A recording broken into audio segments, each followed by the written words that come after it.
Welcome to the Cities ABC Open Business Council Summit, the panel session on the 20th of April 2020, 10 o'clock UK time. I thank you very much for joining us, and in particular to have with us some esteemed panelists who are going to be talking about creating smarter digital transformation businesses in the time of COVID-19 and how we actually exit this pandemic going forward. I'd like to thank Barry Mckeon, who's the Senior Policy Manager of Digital Europe, Florian von Tucher, Chairman of the EU Tech Chamber, Surina, Shukri, who's the CEO of MDEC, which is the Malaysia Digital Economic Corporation, and Sanjay Aggrawal, who's the President of the PHDCCI Chamber of Commerce in India. Starting with Surina, as the CEO of MDEC, the Digital Economic Corporation, it's a government agency under the Ministry of Communications and Multimedia in Malaysia, and it's entrusted to lead the nation's digital economy forward. We've been watching MDEC over the last 3 or 4 years and very impressed by the achievements that you've made. MDEC's mandate includes driving digital adoption, development of industry, to make ready tech talent, the digital economy and digital policies, and make you a global champion, not necessarily just in Asia, but globally. Your task is really to future-proof Malaysia for the digital age and leverage its proven track record, industry credibility and experienced leadership to connect, catalyze and commercialize digital initiatives to advance a thriving and very sustainable digital economy, placing diversity and inclusivity at its core, which I think is very key. Surina, could you just, for a few minutes, just talk a little bit about what you're doing and talk a little about your strategy going forward? Thank you so much, Hilton, and good afternoon, good morning to everybody that's on this call. It's certainly a pleasure to be here. So to add on to what Hilton is saying, just to set a little bit of context. So Malaysia, we're a country of 32 million people, 32.6 exact. So the history of MDEC goes back 25 years. And so, and the story goes, our prime minister back then in the 90s had visited Silicon Valley in 1995, and then suddenly saw that, wow, technology, in particular software, is gonna change the world. And so that was what started the whole ICT development effort in Malaysia. So I'm right now sitting in Cyberjaya, which was completely at one point all oil palm plantation, and now it's a thriving city. And now we do have a thriving digital economy that accounts for about 20% of the GDP today. Now, clearly, we still have a lot of work to do ahead of us. Number one, considering, we all on this call, most of us really know that digital is the economy. And so at one point, the entire GDP would be funneled and fused, driven by digital, and of course, leveraging 4R technologies as well. And so, what COVID has taught us, of course, is that we now live in a world that's digital by default. And so the work on our side of MDEC, whereas the last 25 years has really been about building up the tech industry itself, so making sure that we have our own ICT capabilities, transfer knowledge from companies that invest here, building up our startup ecosystem, building out digital solutions, making sure that those companies also can export their products and services abroad. We now have this task also of driving adoption of digital economy. And so to do that, we're big believers that, of course, you need infrastructure. And so thankfully, that's an area that the ministry takes care of. And so in addition to infrastructure, we need digital talent, we need digital businesses, so both on the supply side and demand side. And so if we do this, there will be continued digital investments into the economy. So of course, we've been doing this. We've been extremely busy over the last year, because what COVID has taught a lot of companies is, number one, digital is no longer optional, and it's digital by default. And so we all have to get comfortable with this new way of working. And so for us, for MDEC in particular, the name of the game then becomes not just developing digital economy, but accelerating digital economy. And so how do you do that? It's by working with the private sector. And so I'll just pause there for a second and then let everybody else comment, and we can talk more. Thank you very much indeed for your great introduction, and congratulations for the great work that has been done so far by MDEC. I'm moving on to Florian von Tucher, who's the chairman of the EU Chamber and the Tucher Group, which is basically a family office engineering and investment and project development company. But in particular, you're chairman of the EU Tech Chamber and president of the EU Senate of Economy and Technology, which promotes the vision that with great technology comes great responsibility. According to this vision, you aim to increase the competitiveness in Europe, especially along the lines of United Nations Sustainable Goals, that builds the bridges to emerging markets. Can you give us a little more insight on your current projects, Florian? Wonderful, Hilton. Thank you so much, and thank you for the audience for listening in. Well, when we started the European Technology Chamber around 6 years ago, we had this one big vision that technology obliges. So we should use technology for the greater good of mankind. Well, that's a very big vision at that time. But nowadays, 6 years later, with over 1,800 companies as members, we are Europe's largest tech organization. And I believe that our vision has grown and has reached certain goals. And let me introduce you now these 3 big goals we are following. First of all, we believe that through technology, we want to reach competitiveness of Europe, competitiveness and innovation, because only if Europe is competitive and innovative, we'll be able ultimately to also protect and to safeguard the European values. So it's really a hard thing for us. The second big goal we have are the sustainability of Europe. So we believe that sustainability, you can only reach it through technology. There would be another way, another alternative, which would mean that we all step backwards a little bit in time and that we all reduce the way we are living. But mankind will not do that. And even if we in Europe are willing to change our life, we stop flying, we stop eating meat. Even if we are willing to do this, the rest of the world would not be. So it's not really an alternative. So the only way forward is through technology, to reach the Sustainable Development Goals of the United Nations, the so-called SDG. And I always like to give an example. There's a lot of regions around, and I like to eat steaks. I don't want to be a vegan because I like the taste of steak. But if there is a technology which makes you the feeling of steak, why don't you change it and eat a vegan steak? And that's what I do. So before I would never have done it, but the meat alternatives through technology taste nearly as good as the original meat. And then I think you have an obligation. You have an obligation to do the right thing. Do you really want to eat meat, or do you want to change to something which is the alternative? Maybe if it's the same taste, even a little more expensive, but this is what we try to reach with the chamber. We want to reach technology in order to reach sustainability for mankind. The only way. The third big goal after sustainability and competitiveness of Europe is the expansion. And so I'm very happy that here today we are quite an international team in this panel, and expansion of European companies, about European tech companies going abroad. If we are sustainable, if we have great tech, it is our obligation to bring this technology to the emerging markets, to other countries in the world, and be there. And it's our obligation also to do good business, to be competitive in these markets.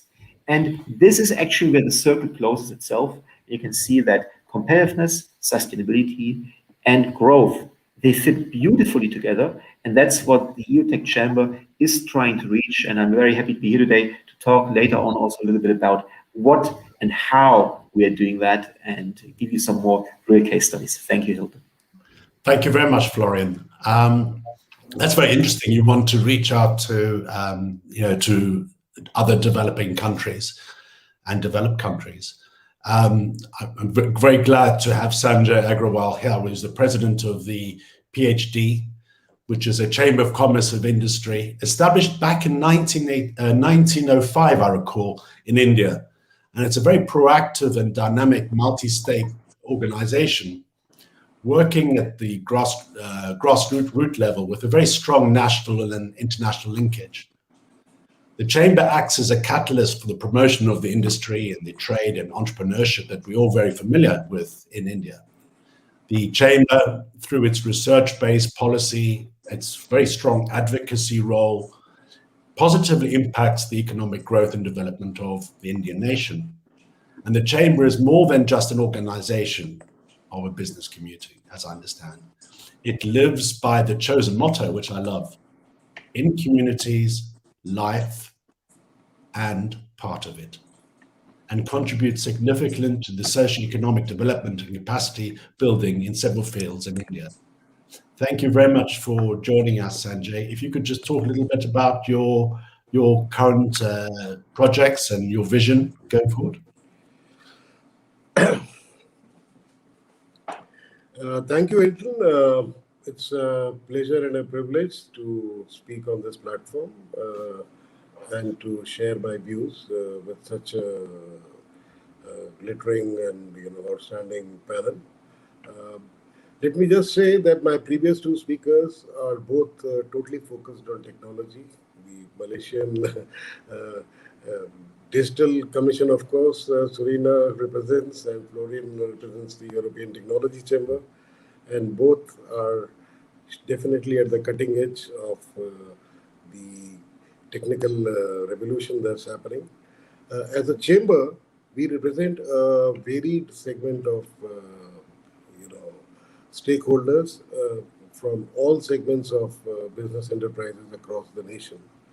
And let me share that even for us, even as a business chamber which represents almost every type of business, ranging from a trading business to a small factory to a micro enterprise to some of the largest manufacturing concerns and some of the larger institutions, including banks and insurance companies even in our country.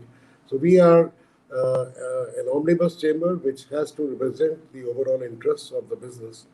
But let me tell you that from our experience, the importance of digital transformation, cannot be stressed enough. This is something as a nation which we have benefited from. If you look at the ICT revolution and the economic muscle it brought to our country for the last more than 25, 30 years practically.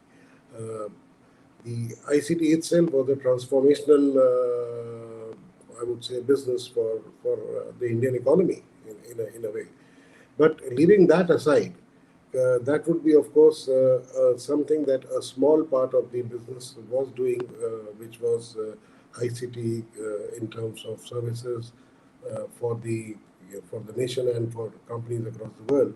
But in today's day and age, digital transformation is a must. It is a requirement for each and every organization, whatever be its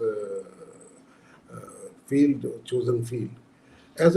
Let me just give you my example as a chamber, and thereafter I'll talk to you the digital changes or transformations I have to bring about in my own company. I'm the chairman of Paramount Cables, which is among the cable companies in India that makes both telecom and power cables and railway cables, etc. So there also, as a so I'll be very happy to share my experience both as a chamber, as the head of a business chamber, and for my own company. So going ahead, let's proceed. Brilliant. Thank you for that. I really appreciate it. And Barry Mckeon, you're a senior policy manager for trade and competition at Digital Europe. You've worked with a wide variety of clients across a number of sectors.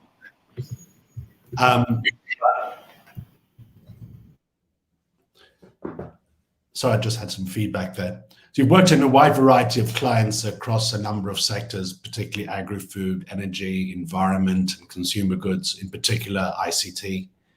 And you've focused particularly on EU trade policy, and your role involved quite a significant number of components, engagement with all the major stakeholders from institutional, media, and the private sector, and working with people who are actually implementing stuff and monitoring and communicating and developing businesses in Europe on that basis. So tell us a little bit about your experience and your current projects.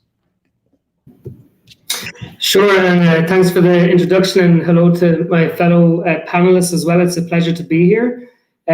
So I am, as you say, Senior Policy Manager for Trade and Competition at Digital Europe. So maybe just to give an idea of who Digital Europe is, we are the leading trade association representing digitally transforming industries in Europe. We're based here in Brussels, and our membership consists of two kind of chambers, let's say. So on the one hand, we have 39 national trade associations, and on the other hand, we have 82 corporate members as well. And I think what's very relevant, coming from my experience, as you mentioned, Hilton, across quite a few different sectors, but also when we look at the membership of Digital Europe, is that within that membership, we have on the one hand, the core ICT companies, from hardware to software to online platforms, for example. But we also have seen a lot of growth in the past few years in what we call the digital transformation side of the verticals. And so we have increasing members coming from different sectors such as healthcare in particular, but also finance, manufacturing, transportation as well. And so I think the evolution of our membership really represents what was referred to by Sanjay, I think, as the importance of digital transformation, which really we agree cannot be stressed enough. In terms of what we are focusing on at the moment, our overall mission is to really build this regulatory environment that enables European businesses and citizens to prosper from digital technologies. We want Europe to grow and to attract and sustain the best digital talents, technology companies. And so very much sharing with Florian their commitments to Europe's competitiveness. And what we're really looking at the moment that I think is of most interest to this panel in particular is the efforts being made in Europe right now to drive the recovery post-COVID in a way that puts digital front and center. And so we've been very heavily engaged in, for example, the European development of the European Recovery Plan, which is seeing an investment of about 750 billion euro. In also kind of figuring out how to implement that. What does it really mean in practice to spend a certain amount on digital, for example, in public spending? So that's one side I'd be happy to focus on today. On another side, then, of course, as you mentioned, I'm the trade policy manager. And so we're very engaged at the moment in Europe's reassessment of its overall strategy on trade policy. And so I'd be happy to speak about that as well. But yeah, looking forward to the discussion. Perfect. Thank you very much indeed for that, Barry. You know, the COVID-19 challenge today for businesses is the shift in a working environment.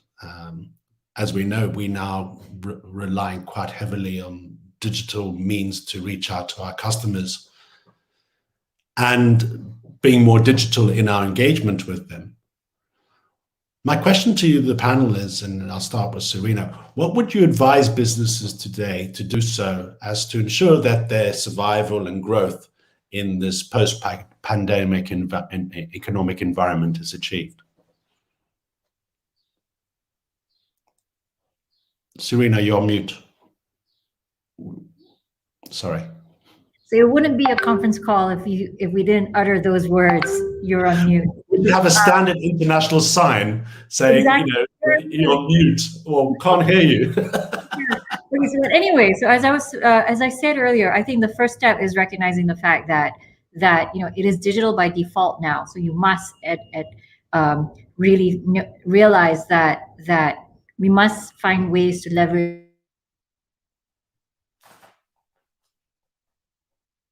But even more so, the next step thereafter is the recognition that business still continues. Customer experience is key. So therefore, today, customers are actually expecting businesses also to transact digitally. So once you embrace the fact that it's all about customer experience, how do you do that? Then the whole mindset of digital becomes easier. I'll give you an example. And so this is so someone shared with me in another panel where because markets were closed, so you can't go to market anymore. I mean, talking about fish market. And so this gentleman actually had a very proactive, dynamic, just regular fishmonger who started during the movement control order, started conducting business, quote unquote, online. But it's very, very basic online, because literally what he was doing was just using WhatsApp.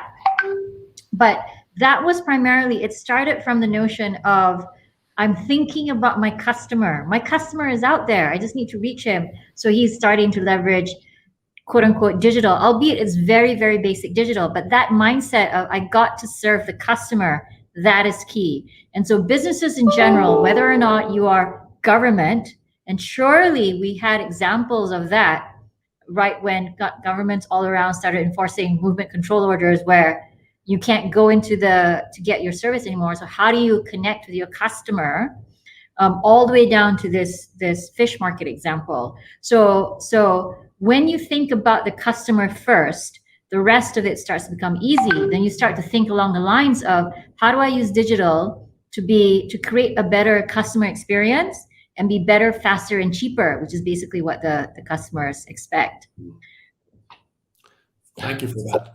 Florian, your thoughts on what would you advise businesses today in terms of their survival and their growth going forward? Well, first of all, Hilton, I think today is a very fascinating time.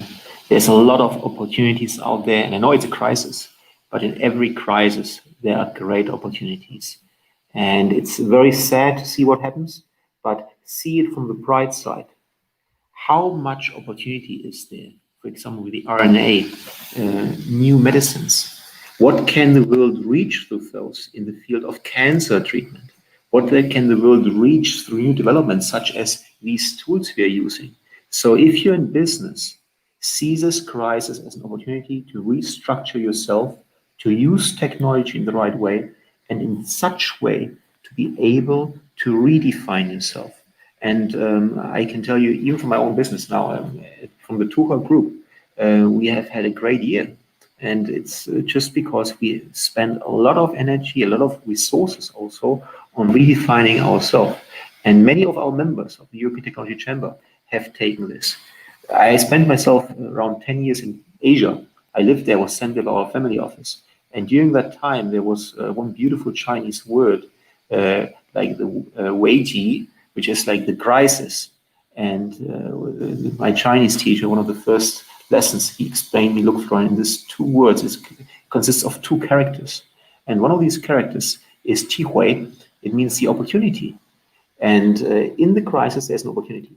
And that's what I would like to have everybody to understand. Take this crisis as an opportunity to change yourself, because it's not really nice to change. You know, change is never good. It's uncomfortable. You have to work hard. And when you see it this way, you can find new ways. And I know there's a lot of young listeners here.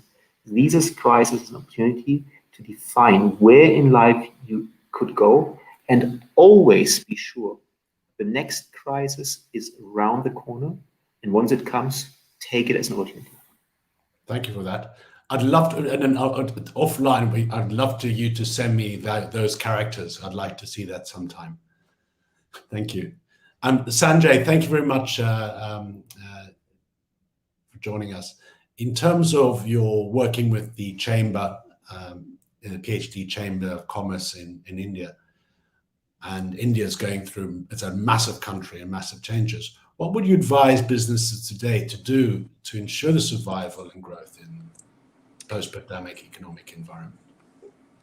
You see, let me just say, across the world, not just India, but in India, I can of course share that it has happened very strongly. A simple thing like a WhatsApp platform to sell by the fishmonger, as Surina mentioned.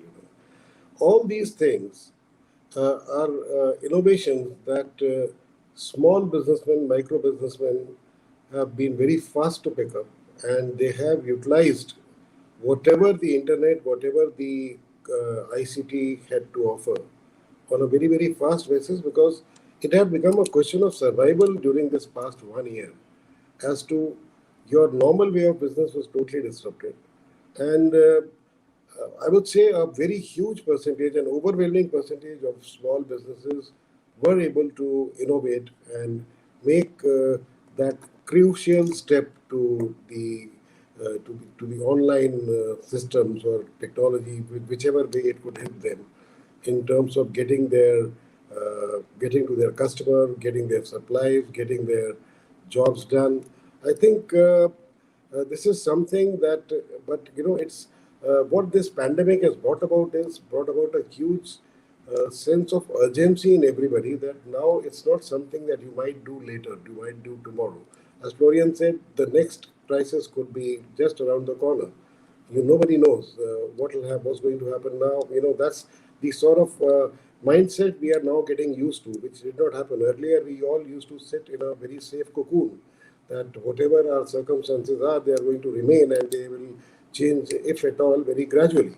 So that's not the case anymore. As a chamber, let me just share. In India, we had an experience which was different from most of the large countries in the world, in the sense that our government was very proactive in the very beginning of the pandemic. And on the 24th of March, a sudden lockdown, national lockdown was announced. Now, that was something which was a huge logistical challenge and a nightmare, in fact. There have been lots of arguments whether it was overdone or it should have been done at that level. Although we enjoyed the fruits of that drastic lockdown for quite a few months, unfortunately now we are suffering from a second wave, which has come about when we as a nation also became careless and took it for granted. But during that period, let me tell you, as a chamber, what we saw was that nobody was geared for things to happen online, to things to happen on telephonic discussions. Now, for example, there was this national lockdown, and it was a blanket order in a country of our size, in which it's numbers. We are 1.3 billion people. So the central government, one minister or two ministers, or a bunch of officers to be controlling and be able to actually handle everything was not so easy, and for them to know everything was not so easy. What happened? Our chamber, for example, within a week, we started holding webinars in which we brought the industry, the trade, and the concerned local or central government or whatever governmental department was concerned on the same platform. There would be discussions, and not only discussions, but on the basis of problems pointed out, we were able to get most of the issues sorted out across the board. And mind you, these are all bureaucrats who were not in the habit of signing on any piece of paper unless they had it vetted 20 times. Everything had to be gone through a process. But in this welcome change that has come about is that people started thinking on their feet. Even the bureaucrats decided to work and issue their orders on the feet, and they decided to make the systems work. Everybody decided to go ahead and use the technology where it was not being used earlier. As a chamber, most of our business got done in physical meetings. We typically had 300 to 400 meetings in a year, and across the nation. And but what we found was that during this 1 year of pandemic disruptions, we were able to get much more done for our stakeholders, for our members, in terms of virtual programs, in terms of webinars, because there we were able to connect people across the country with anybody who mattered. And the level of interaction was of a totally different level compared to 20 people or 30 people or even 100 people in a room who have the means to physically reach that venue because they are living in that city. Instead of that, what we were able to do was whoever was interested in a subject, who had an issue, was able to participate. There was a dialogue, there was representation, and we were able to get a lot of things done. So for that, I feel really grateful that as a chamber, what we were able to achieve for our members in the last 1 year was probably much more than what we were able to do in the past. Thank you very much for that. That's very interesting. And your experience, sorry? So I say, if I may add to that, because we experience something similar too. So one of the things that we do, largely for micro SMEs, we used to conduct a lot of training on digital marketing. So and similar to Sanjay, these meetings were all in person. And so, but of course, when we had the movement control order, we did the same thing, like we pivoted online. And so what was interesting was, although at first we thought, because these are usually they're less sophisticated merchants, if you will, how would they take this? Would they be okay? When we polled the satisfaction, they were all, 95% satisfied with using this online medium, because you're able to interact and still get that information. In addition to that, we supplement also with the not just the online Zoom communication, but the text messages that go back and forth. So as a result, that satisfaction overall was still at 95%. So this was the nice silver lining that got everybody over the hump. That push that COVID did was to get everybody comfortable, regardless of whether or not you're like a micro SME or you're a Fortune 500 company. So you can use digital tools. Well, that's fantastic, Surina. Barry, in terms of the 39 national trade associations that you're dealing with, what advice did you give to the businesses in the past, and especially today, and your experiences in surviving and growing out of this post-pandemic economy?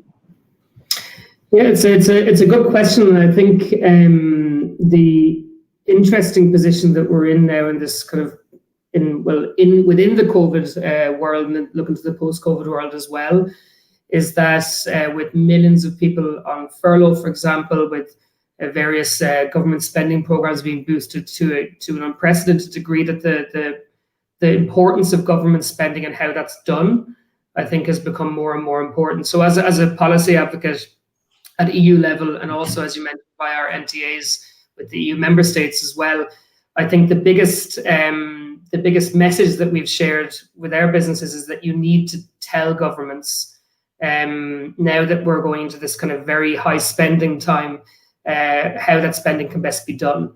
And the first point with that, and this is very much echoing Surina's point a couple of times, that we're now digital by default, is to highlight that to government stakeholders.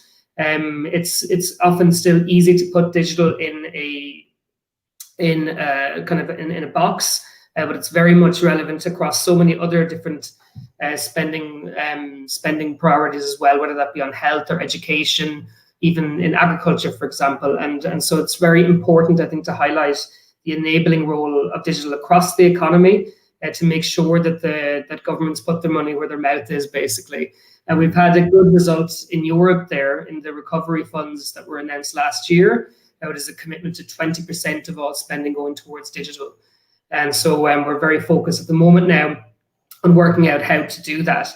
And that's the second kind of part of the recommendations that we've been doing, is to tell governments how to do it, not just kind of vague messages about we need to spend more on digital, but actually come forward with targets, with KPIs. And it's something that we've been doing as an association for quite a while now, is developing clear KPIs about where we need to be, for example, on the amount of unicorns we have in Europe, or where we need to be in reskilling our workers, or in cybersecurity strategies, things like that.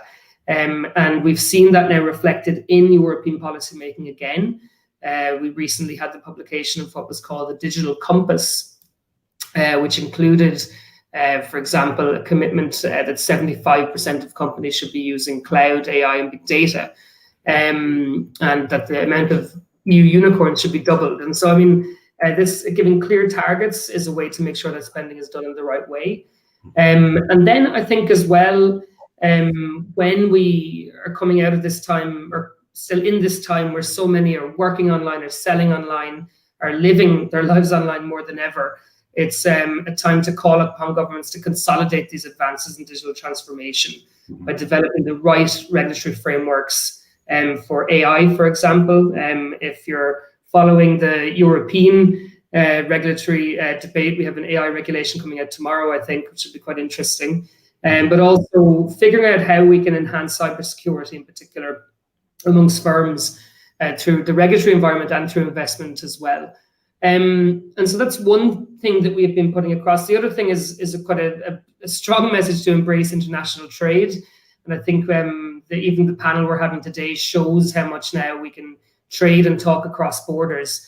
And so we've seen that the trade policy in Europe has not caught up with the digital transformation of the economy. And this is something we're really trying to push now at WTO level, for example, whether it be on e-commerce or the information technology agreement, but also on a broader level. There's been a lot of push in Europe and elsewhere as well towards concepts and ideas like resilience and sovereignty and autonomy. And so we are, through our trade associations at the member state level here in Brussels as well, we are saying, okay, it's important that we build resilience, yes, of course, but we need to understand what we mean by that, and to make sure that as we pursue goals like that, that we don't undermine the enabling role of trade in particular in an open trade environment. So the main message that we have had is go to the source, go to policymakers and tell them how we can make this recovery a digital one. Thank you for that. I'm conscious of time, so I'm going to cover a few questions very, very quickly. And if I can go around the panel and ask them some specific questions, particularly to do with implementation, what the companies that you're working with or advising through your organizations should use. So we've talked about WhatsApp, we're using Zoom, we're using StreamYard, we're using Google Meet, we're using technologies like, even China, they use WeChat. If I could start with, say, Florian, in terms of what 4IR tools are you providing to your customers or providing to your community or advising that they use in order to build out of this post-pandemic world?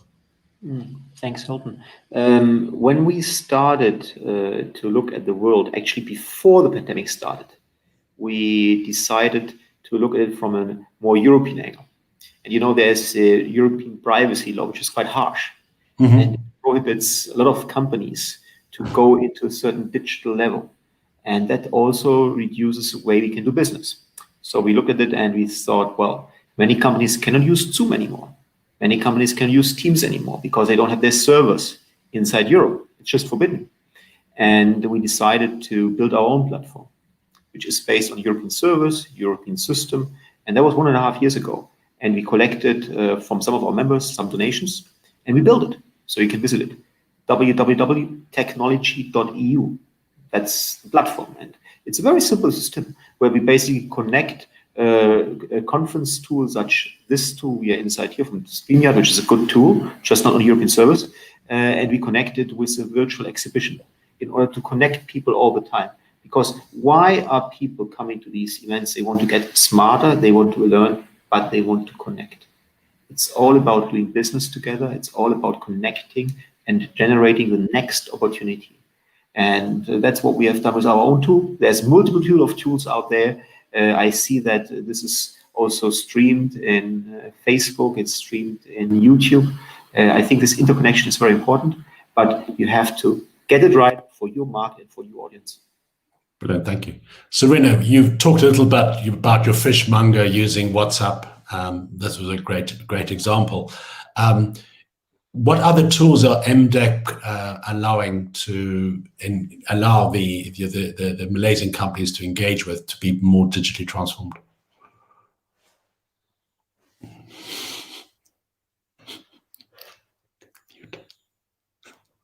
Yes, Thank you. Okay, so there's two parts to this. Number one, recognizing that there's a whole host of different kinds of companies out there. So let me focus on the big picture. We recognize that different size companies need different things. And so, for example, micro SMEs, their relationship with digital, as far as business is concerned, is really on the e-commerce side. So how do you sell? So once that you know how to sell, the larger companies, they already know how to sell. It's about digitalizing their middle office and back office. And so those are our usual SMEs. They're focused on that.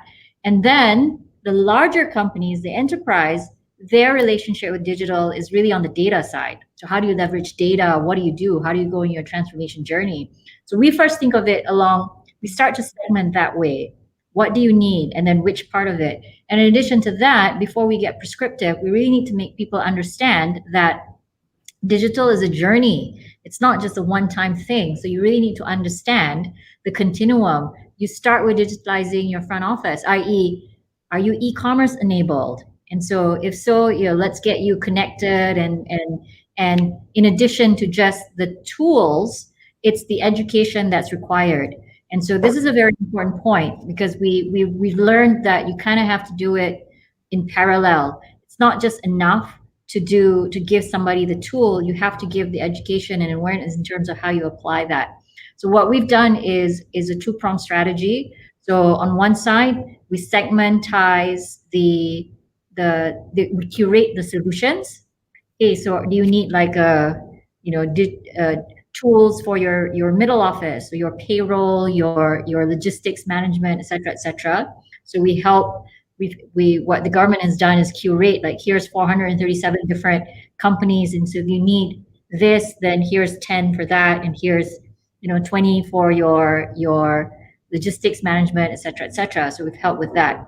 Now, in addition to that, there's the more sophisticated companies that require more innovation. So these are the companies that are the ones that are really 4IR ready.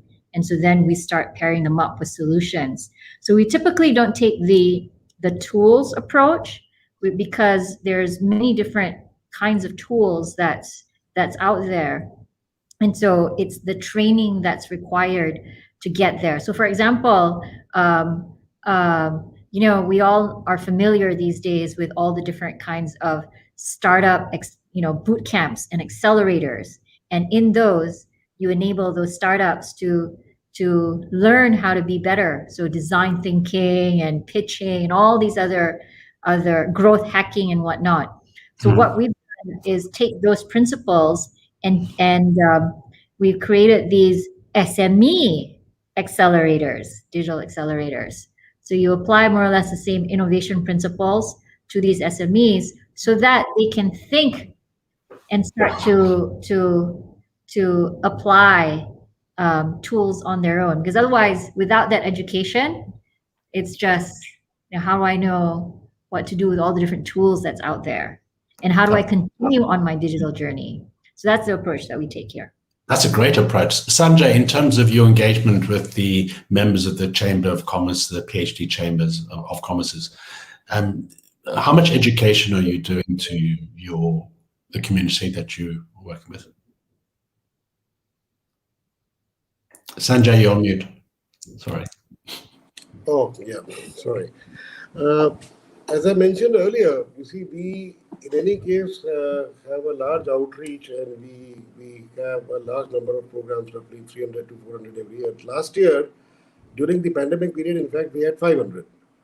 And the reason was that it became easier for people to attend and from across the geographies. But then a large number of those events were also focused on practical issues or giving practical training to our members who needed it. Because you see, we have lots of direct members, but a major chunk of our membership, it's more than 150,000 enterprises, is through the associations and smaller local regional chambers who are our members. So through them, we access these small businesses, and our training programs go on throughout the year, but last year has been special in the sense that there was a lot of support people needed. And we regularly, therefore, held such webinars in which we had pretty large attendance numbers. So I think that way it's been very useful. And this concept actually did not exist 1 year before. Earlier, if you had to have a class, if you had to, educate people about something, you needed a hall in which some people would come and gather something 20, 30, 50, 100. That concept is not needed anymore. So this is, the advantage that has come out of the challenge, out of the difficult year, that people have adapted very fast. And I believe it's a trend not just in India, I think it's across the world. Wherever we meet people, whoever we talk to, I think people have adapted very fast to this. And this technology which was always there, all these meeting platforms, they used to exist for so many years. Nobody even knew about them. The only one, at least I knew before the pandemic, was Skype. That's it. And today I can reel off 20 names. So I think that's one part, but then technology upgradation is going on at every level. I am not exactly a very large enterprise, but I am also not even a medium, so I am somewhere in between.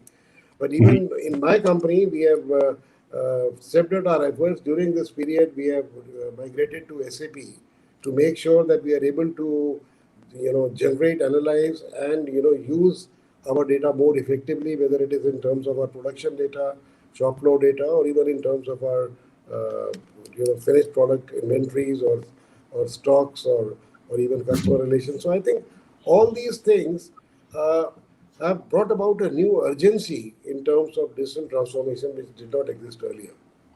Thank you. I'm conscious of time, so I'm going to be a bit controversial here.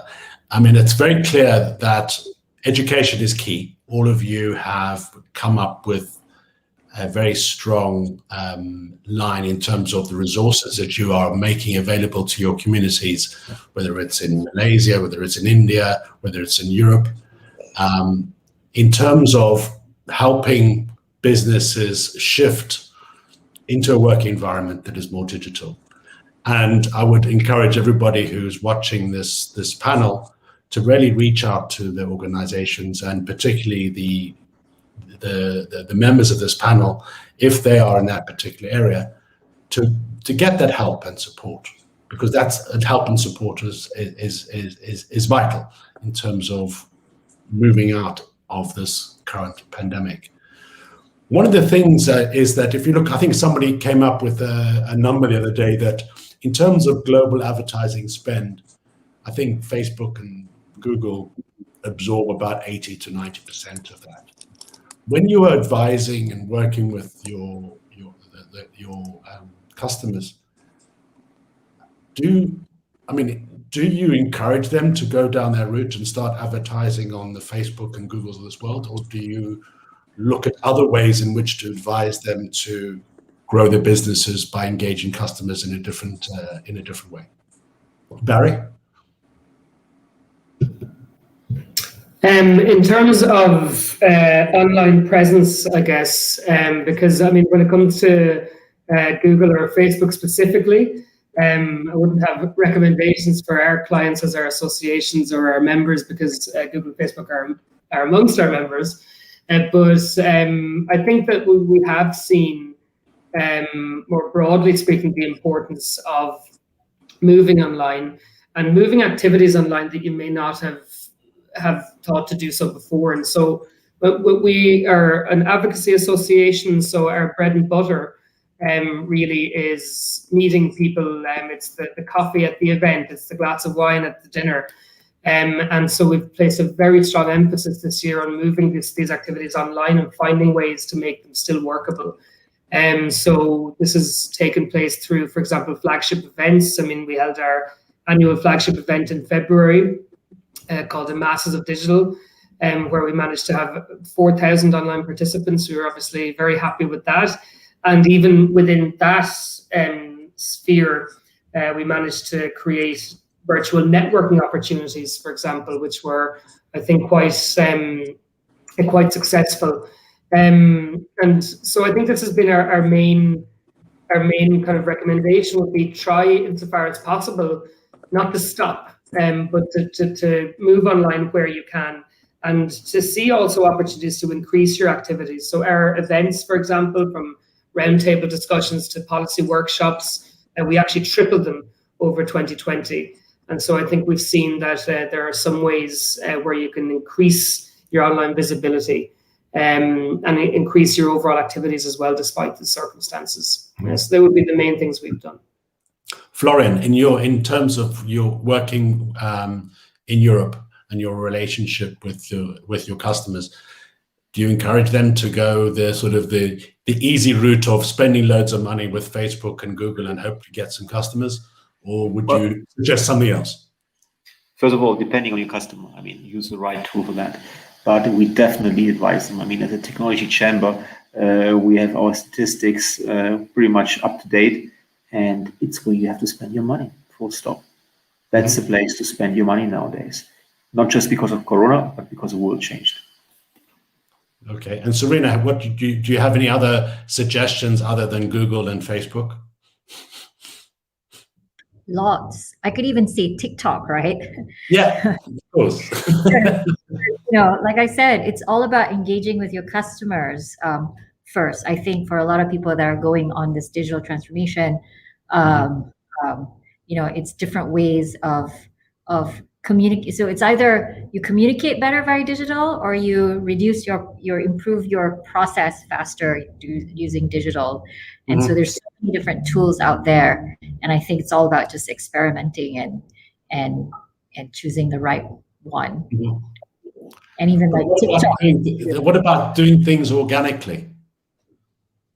Doing things organically. Organic content. Constant content consolidates your relationship with your customers. All the four C's. Yeah, most definitely.